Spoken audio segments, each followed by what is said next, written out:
Eh oui, astuce aujourd'hui, l'eau de cuisson de riz. Attendez, on sait que pour préparer du riz, naturellement, il faut mettre de l'eau, ça c'est clair.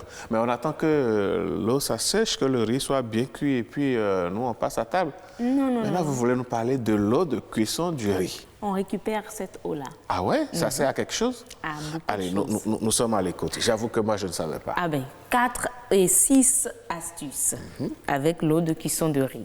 On va commencer déjà par l'utilisation de l'eau de cuisson de riz, voilà, pour faire briller les cheveux. Envie d'avoir, oui, vous avez envie d'avoir des cheveux plus doux, plus brillants et plus faciles à coiffer. Et là, on s'adresse le plus à ces nappy girls. Ah ouais? Ah oui, ces femmes qui sont dans le naturel, qui n'ont pas défrisé leurs cheveux. Avec cette eau de cuisson que vous voyez, c'est tout à fait possible. Et ce, grâce à son amidon qui adoucit la fibre capillaire. Il suffit de laisser tiédir l'eau après cuisson et de la réserver pour un rinçage après shampoing. Après avoir utilisé cette eau de rinçage, laissez poser quelques minutes avant de rincer à l'eau claire.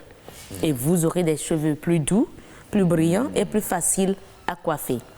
Nous avons également l'utilisation de l'eau de cuisson lorsqu'on a des soucis de santé, notamment lorsqu'on a la diarrhée. Ah ouais? Oui, la diarrhée. La diarrhée, ça arrive parfois. Hein? Ça arrive parfois. Ouais, Alors, vous avez mangé plus qu'il ne faut, vous avez mélangé plein de trucs. Et puis, bon, voilà. Bonjour les Bonjour toilettes. les toilettes.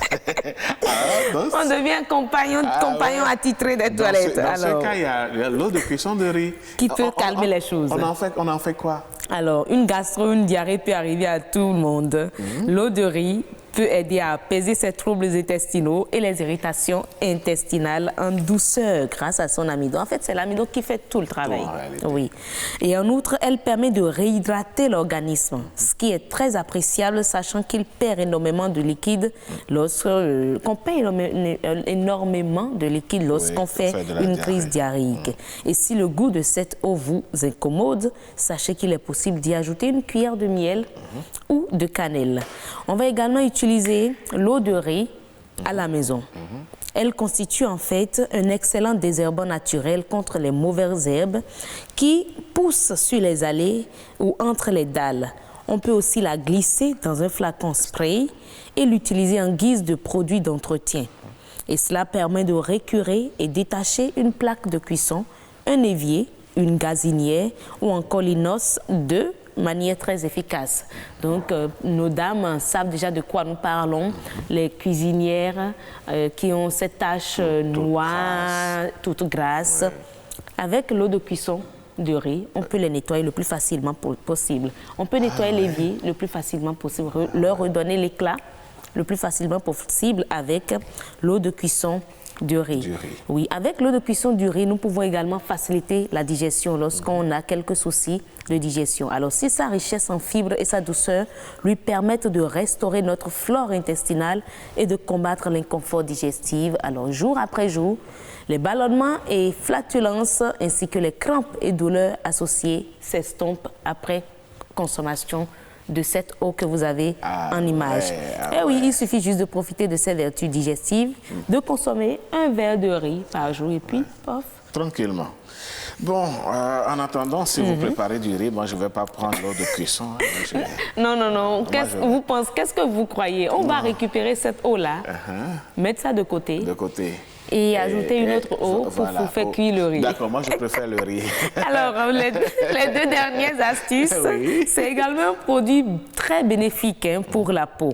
Ah oui? Oui, tout à fait, pour la peau. La poudre de riz est connue pour être très bénéfique pour la peau, mais l'eau de riz également n'est pas non plus en reste. Une fois tiédie ou refroidie, l'eau de cuisson du riz peut en effet être utilisée pour hydrater l'épiderme en profondeur en plus. Et en plus de cet effet hydratant, elle lutte contre le vieillissement cellulaire et la sensation de peau irritée.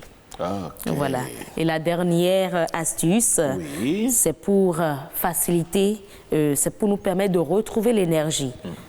En hiver, par exemple, ou lorsqu'on on est dans une période fatigante. Je ne livre aucun secret, mesdames et messieurs. Tôt ce matin, quand j'ai vu Alain Sochoum, il n'était pas du tout dans sa forme. Il était un peu nonchalant. Et, bon, je ne sais pas comment la nuit a été, mais il était en manque d'énergie. Malheureusement, nous n'avons pas une eau de cuisson du riz à nos vous côtés. Vous aurez dû apporter de l'eau de cuisson de riz ce matin. Il suffit juste d'en prendre quelques gorgées et puis, pouf, on retrouve l'énergie perdue. Ah ouais, de toutes les façons, moi j'ai retrouvé mon énergie, hein, je suis tranquille. Donc, oui, face à de tels téléspectateurs, on a toujours l'énergie qu'il faut. Quand le plateau de Nopiden démarre et que toute l'équipe se mobilise et que vous savez que dans les maisons, on apporte de la joie. Oui. Ah ouais, vous servir, hein, c'est un plaisir, tout un plaisir. Et ça nous donne de l'énergie. Tout à fait.